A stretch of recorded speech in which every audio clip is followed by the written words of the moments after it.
In Les Miserables, Jean Valjean, who for decades has been hunted by the ruthless policeman Javert after he breaks parole, agrees to care for factory worker Fantine's daughter Cosette.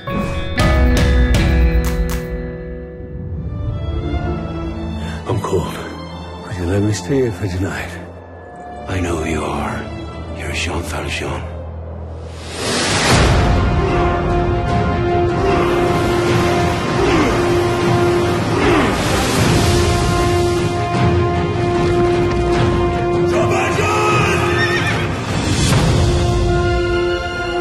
Right, Margot, on your way. In a dream, my life would be. Help me, please, I have a child. So different from this, how I'm living. So different now from what is seen. Where is your child? No life has killed the dream. I don't know about you, but I was really looking forward to this film adaptation of the musical Les Miserables.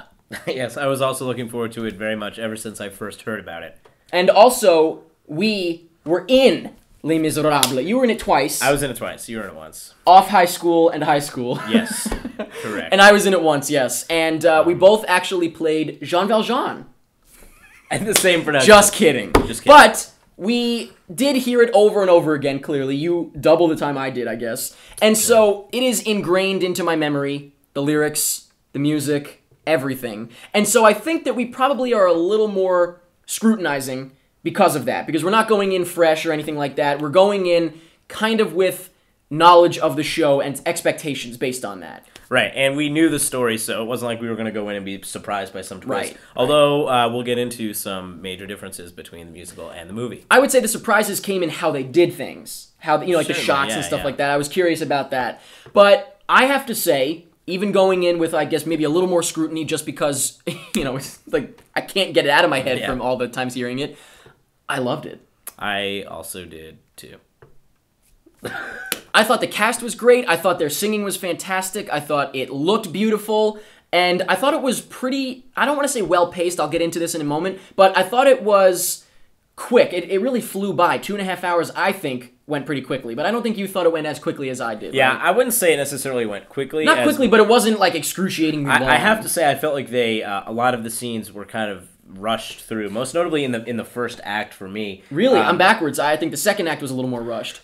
Yeah. Oh, and of course, yeah, you were going to say the same thing, right? When we say first and second act, usually movies have 3 acts. We're going to talk about it in the way the musical goes because that's the only way I can figure it out. But let's get into it then, starting off with the plot and the writing. Being a big fan of the character Javert, I personally felt that he was kind of overlooked almost. Like, there's a whole subplot of Javert and what happens with him, and you almost kind of forget about him. I think the movie really develops a lot of ideas that otherwise go undeveloped in the musical. Okay. Because there's a lot of things that, since the set can't change, Since there's better things they could do visually and stuff like that. A lot of things I was like, wow, that line traveling literally makes so much more sense now. Yes, I understood some of the themes that I kind of, I guess I glossed over a little bit when I watched the show I was originally. younger, you know, when I first did the show, and maybe I didn't get it. But even so, like it just seems so much more vivid in this film version of the musical. Speaking of vivid, the visuals.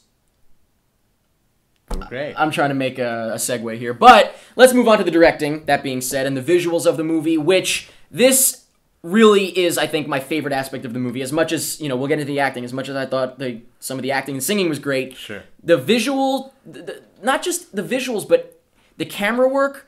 The style of the movie, everything I thought was A, really risky. Yeah. B, really, really interesting, especially for what it's worth, because it's Les Mis. I feel like that's kind of something that you could have done very by the numbers. Yeah, right. This was it almost had like an indie feel to it. Yeah. The way the camera's moving around and stuff like that, they're getting these extreme close-ups in people's faces to the point where you actually see the shadow of the camera a couple times, which I won't knock them for that because I like that they took the risk of doing it this way, but I could see people saying, big no-no. However, I do think that the close-ups were amazing because it felt like the whole movie had this vulnerable quality to it, just like the characters do. And so being close up in their face almost made it feel like you were like invading their personal space, which really added to it for me. And so I think that this is really, really incredible, the way that Tom Hooper decided to shoot this thing. I think it was a huge risk. I thought it paid off really well. And the cinematographer too, of course. Yeah, oh yeah, of course, the cinematographer as Probably well. had more of a say. But you could see his composition for sure, where, like, you know, here's the frame. If this is the frame, you know, it's like all the way up here and Kevin's like barely in it. Like the person's at the bottom left of it. That's so him, and you could see that a lot. I am a huge fan of just watching good actors act and not cutting away, and this movie has so many shots and close-ups too, and not always close-ups, not to say that's the reason I like it, but there's so many shots of just Anne Hathaway doesn't cut away, singing her heart out, acting her heart out, and it is brilliant just to watch. That's all I want to do is just watch her act. I don't want to cut away and, you know, see her through the window or some crap, like panning around the room.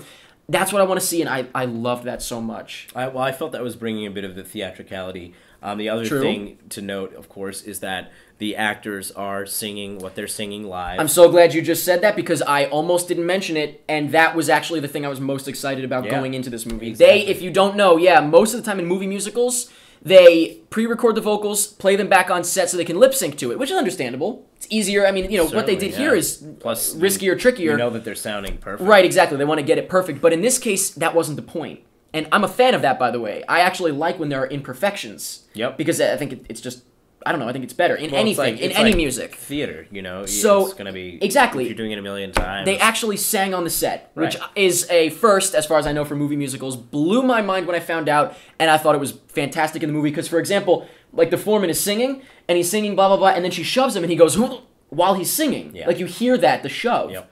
It's awesome. And I think it worked out very well. I'm glad they did that. I think it really, really added a whole nother level to this movie. Something else that is different from the musical was the change in the music in terms of lyrics, as well as the addition of a song, Suddenly. Suddenly? I thought Suddenly was great. I liked it, yeah. I thought it added to the show, and the fact that it was the original composer made it that much better, because it was like, okay, this is obviously true, and it maybe Right, was, it's not just like a hack maybe was meant writing to something be up real there. quick. The acting and the singing, all that jazz. Let's start with the big one, Hugh Jackman.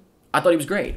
But I mean, I expected him to be great. I thought he was really good. After watching some interviews with him, I wasn't sure. I was like, I don't know. I'm not sure how you feel, but at the beginning of the movie, I was a little bit worried because it wasn't really until his soliloquy that he really kicked it in with the singer. It was a lot of speak singing, and I was like, oh no, like that's cool to a point, but I really want to hear like some of the big notes and stuff like that. Right. And I was really worried, but once he kicked in, he didn't kick it off right away too, which is a respectable choice. Next, I'd like to talk about Anne Hathaway, who I thought was unbelievable.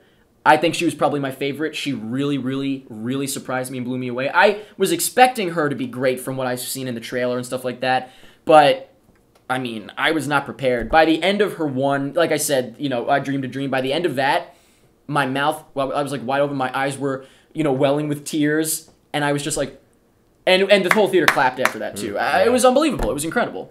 Yeah, I mean, I have to admit, before going in, I was not the biggest fan of Anne Hathaway. I don't know if it was this Princess Diaries stigma. As soon as she came up in the factory, and I just saw, and just her being so vulnerable, her presence, and just everything about it was really great. And the contrast between Anne Hathaway and the girl playing the girl who kind of picks on her in the factory, I thought that whole scene really just set it off so well for me. And I loved her in the movie after that. I'd say the next biggest one is Russell Crowe as Javert.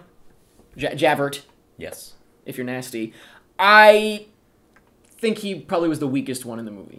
And I feel bad because it really seemed like he was trying. Right. But yeah, I would have to agree with you. It felt like it was like Hugh Jackman who was singing live and stuff like that. And you hear Russell Crowe. Russell Crowe was singing live too. Yeah, but I felt like it was processed. I don't know. You think? That's kind of an audio mixing thing, but there was definitely a stark contrast for me between Russell Crowe and singing-wise, we're Hugh talking Jackman. about. I thought that his acting was good. Like, I think that the emotion was there. You don't even think so? I think the emotion was there. His acting was good. Like you said, you thought his story was glossed over a little bit, though. Yeah, so. I mean, I also could have... I felt like there were some other people that might have been able to do it. Eponine and a bunch of others, you know, I thought everybody was great. Amanda Seyfried, I thought was great. I thought that everybody was great. And I don't want to go into them just because I feel like, you know, they weren't really standouts to me specifically. But who do we want to mention, though? We can't forget, although the audience probably will because they expected them to be gay. It was Helena Bonham Carter. They expected him to be what? Great. Oh, I think you said gay. No. Oops. Sacha Baron Cohen and Helena Bonham Carter as the Thenardiers. And they were fantastic. Sacha Baron Cohen, I mean, out of those two, so even funny.